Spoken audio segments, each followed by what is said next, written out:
Hello everyone, welcome back to my YouTube video. तो आज का हमारा टॉपिक है मॉनेटरी पॉलिसी या मौद्रिक नीति क्या होती है। तो इसको समझने से पहले अपने 2-3 मिस्क टॉपिक्स है मिसलेनियस जो अपने देख लेते हैं नॉर्मली इको के लिए इम्पॉर्टेंट जो है अपने इकोनॉमिक्स के प्लेलिस्ट में। अपने देखते हैं इसके अंदर करेंसी इन सर्कुलेशन क्या होता है। करेंसी इन सर्कुलेशन का मतलब है indicator to measure cash as an payment instrument that is instead of other payment. अब अपना जो cash as a payment instrument है उसी को देखते हैं सिर्फ करेंसी इन सर्कुलेशन में कि जो नोट्स कितने घूम रहे हैं, नोट्स का कितना यूज़ हो रहा है वो देखते हैं अपने करेंसी इन सर्कुलेशन में।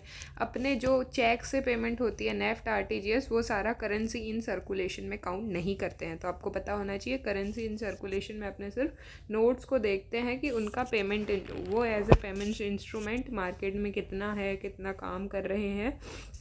चेक्स नेफ्ट आरटीजीएस से जो ट्रांजेक्शन हो रही है, नेफ्ट आरटीजीएस अपने फर्स्ट वीडियो में देखा था, वापस अपने आप देख सकते हो प्लेलिस्ट के अंदर जाके। उसके बाद में वेलोसिटी ऑफ मनी सर्कुलेशन क्या होता है। Average number of time money passes from one hand to another. अब एक नोट है, कितनी बार मतलब नोट्स है जो कितनी बार आपके हाथ से पास हो रहे हैं। अब गरीब आदमी है, उसके पास पैसा आएगा, टिकेगा थोड़ी, कुछ ना कुछ सामान लाना होगा उसको, बाद में वापस पैसा निकल जाएगा। इतने ही रुपए होते हैं उनके पास कि वो स्टोर करके उनको एक जगह नहीं रख सकते। तो गरीब आदमी की वेलोसिटी ऑफ मनी क्या होती है, बहुत ज़्यादा होती है। वेलोसिटी ऑफ मनी कि वो पैसा आ रहा है, जा रहा है, नोट बार बार हाथ से निकल रहा है, तो उसको कहा है velocity of money circulation. Poor people की क्या होती है, ज़्यादा होती है वेलोसिटी ऑफ मनी सर्कुलेशन के, उनके पास नोट आता है चला जाता है।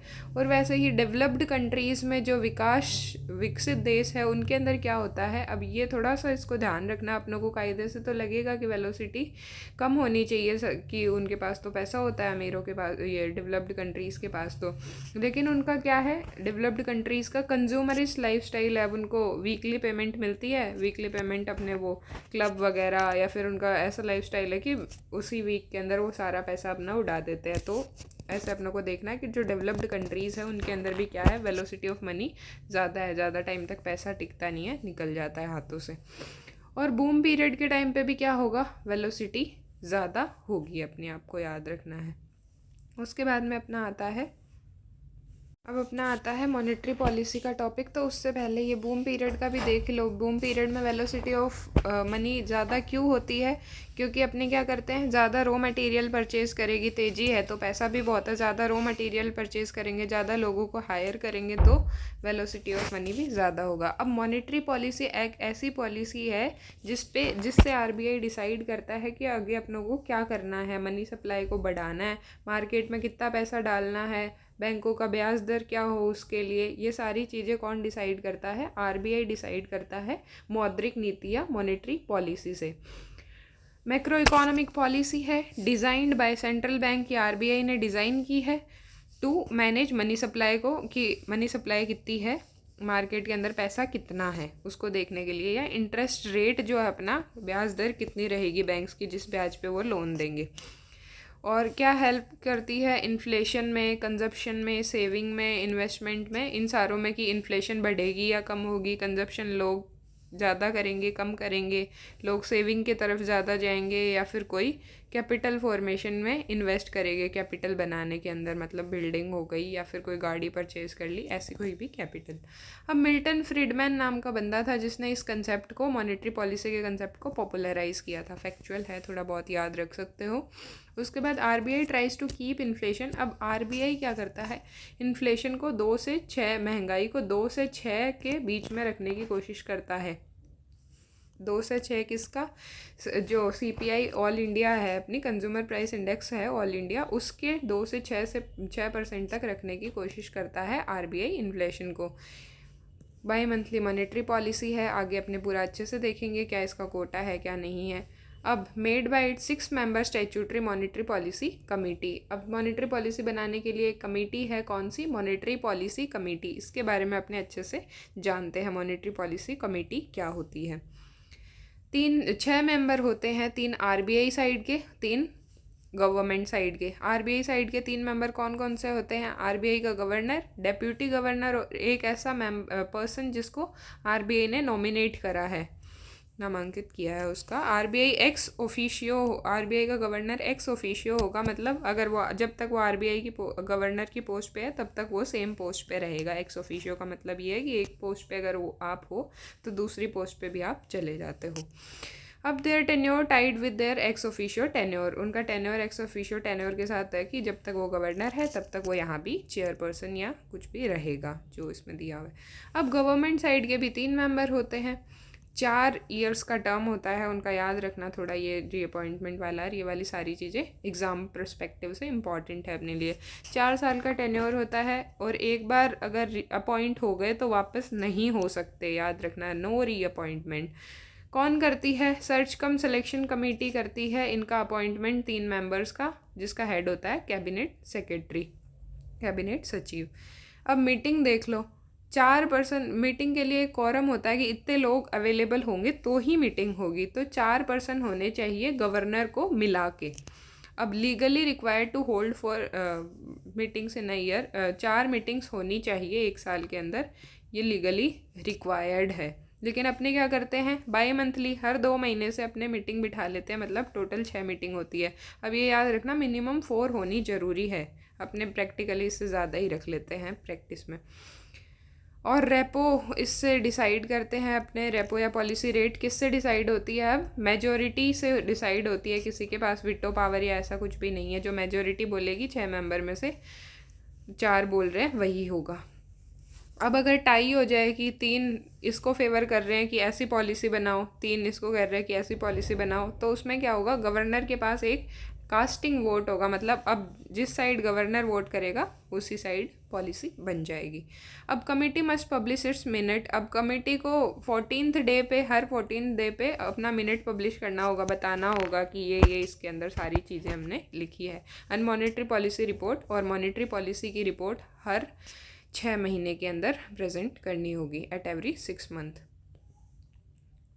अब इन्फ्लेशन, अब ये देखो इन्फ्लेशन टारगेटिंग जो अपने ऊपर देख के आए थे 2 से 6 के बीच में थी, जो उसको ऐसे भी बोलते हैं 4 + -2, या तो 4 से प्लस होगी यानी कि 6 हो सकती है, या फिर 2 हो सकती है -2, यही हो सकता है। तो इन्फ्लेशन टारगेटिंग करता कौन है, ये आपको एग्ज़ाम पॉइंट ऑफ व्यू से याद रखना है कि टारगेटिंग तो कौन करता है, यूनियन गवर्नमेंट, जो यूनियन गवर्नमेंट है, सरकार है, केंद्र सरकार, वो करती है।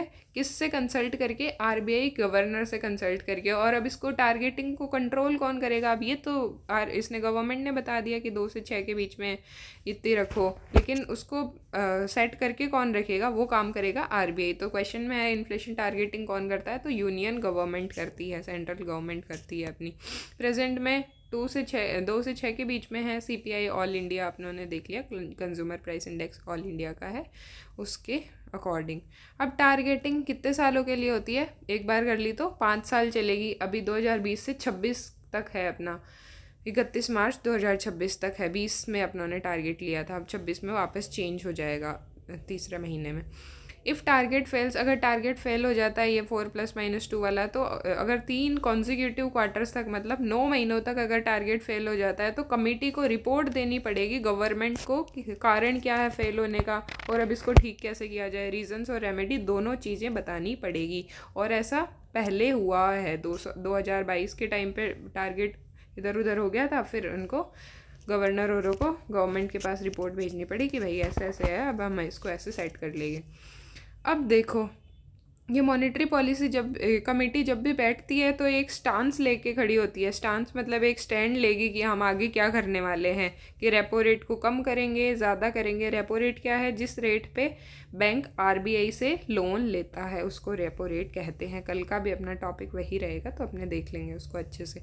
अब स्टांस है कि मतलब आगे हम क्या करने वाले हैं, तो 3 टाइप के स्टांस हो सकते हैं एग्जाम के लिए, याद रखना। कैलिब्रेटेड टाइटनिंग हो सकती है, न्यूट्रल स्टांस होता है, और एकोमोडेटिव स्टांस भी हो सकता है। अब इन तीनों का मतलब समझते हैं।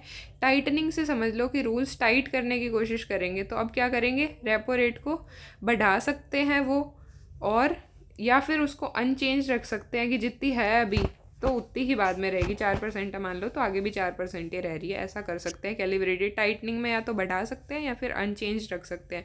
न्यूट्रल के अंदर क्या करेंगे, या तो बढ़ा देंगे, घटा देंगे, कुछ न्यूट्रल है मतलब कुछ भी कर सकते हैं, उन पे खुद पे ही डिपेंड करता है। और अकोमोडेटिव के अंदर है कि क्या करेंगे, उसको या तो घटाएंगे फॉर श्योर, बढ़ाएंगे तो नहीं, या फिर अनचेंज रखेंगे। टाइटनिंग में था या तो बढ़ाएंगे या फिर अनचेंज रखेंगे, और अकोमोडेटिव में है या तो कम करेंगे या अनचेंज रखेंगे, बढ़ाएंगे तो नहीं। लेकिन अब ये याद रखना, एग्ज़ाम के लिए ये भी इम्पॉर्टेंट है कि इनका ये जो स्टांस है ना, ये स्टैंड इन्होंने लिया है कि आगे हम क्या करेंगे, ये लीगली बाउंड नहीं है कि वो चाहे तो उसको फॉलो ना भी करे। और ऐसा पास्ट के अंदर हुआ भी है अपने साथ कि उन्होंने बोल तो दिया कि हम कैलिब्रेटेड टाइटनिंग करेंगे, और ये क्या कर रहे हैं, रेपो रेट को कम कर रहे हैं। हालांकि टाइटनिंग में तो क्या होता है, या तो बढ़ाएंगे या अनचेंज रखेंगे, लेकिन इन्होंने कम कर दी थी, तो लीगली बाउंड नहीं है, ये आपको याद रखना है।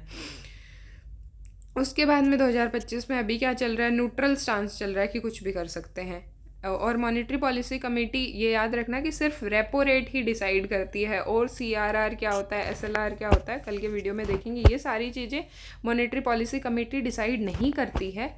और ये सारी कौन डिसाइड करता है, RBI का गवर्नर अलोन, उनका डिस्क्रिशन होता है। तो मॉनेटरी पॉलिसी कमेटी सिर्फ कौन सी रेट डिसाइड करती है, रेपो रेट डिसाइड करती है। अगर आपको वीडियो अच्छी लगी हो, मॉनेटरी पॉलिसी में इससे ज़्यादा और कोई फैक्ट होंगे नहीं एग्ज़ाम पर्सपेक्टिव से, आई थिंक जो इम्पॉर्टेंट हो सारी अपनों ने कवर कर लिए हैं। तो आपको वीडियो अच्छी लगी हो तो आप क्या कर सकते हैं, चैनल को सब्सक्राइब कर सकते हैं, बेल आइकन को हिट कर सकते हैं, और ताकि आपके पास नोटिफिकेशन आ जाएगा नया टॉपिक आते ही। डेली टॉपिक्स पोस्ट होते हैं, वीडियो को लाइक कर सकते हैं। Thank you so much for watching my video. Thank you.